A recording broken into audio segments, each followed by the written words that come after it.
So now with Escanor leaked to be coming out April 22nd, let's talk about if it's potentially too soon to drop such a hype character, such a game-changing character into this game, or if it's honestly just the right time to kind of fix the dwindling player base. If you enjoy the content, I'm like 15 subscribers away from 100, so if you could subscribe, like, comment, let's get straight into it.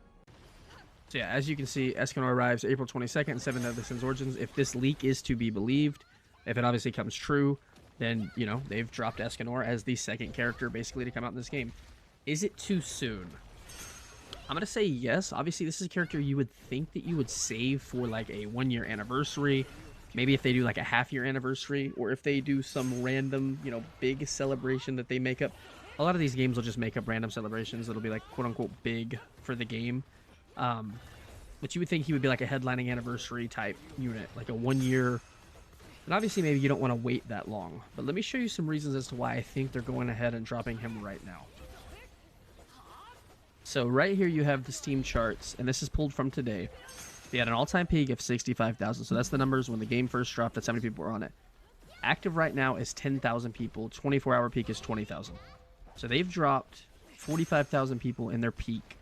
You know, about 65% of their player base is gone within 3 weeks of the game. There is multiple factors as to why that's the case. So is this a case of, you know, break glass, you know, in case of emergency situation to where you drop Escanor, you drop a huge patch to go along with him that is going to fix the game because some of the issues are still here. Escanor does not fix the fact that the PS5 is still overheating. Escanor does not fix the fact that mobile is still not optimized. So Escanor is not getting you those players back because they cannot play the game anyway. If you can't play on mobile and you can't play on PlayStation without overheating your system, just because Escanor drops does not mean you're going to all of a sudden play a game that you physically can't play. So long story short, if their plan is to drop Escanor, a huge patch to fix some of these things, and obviously get the player count up, because Escanor will bring players back. Even if it's broken, they'll come back and look, and if the game's fixed, you know, maybe they'll stick around, right? So you get your huge, you know, you get a huge boost to your player count, drop it with the patch that actually fixes the game, and then maybe it will work in a successful manner. It is still odd to drop basically, I mean, it's not basically, your most hyped character this early on.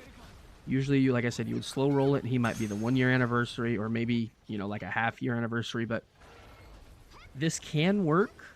This will bring people back. This will hype the community. Those things are all true, but none of that will matter if the PlayStation's still overheating and mobile's unplayable.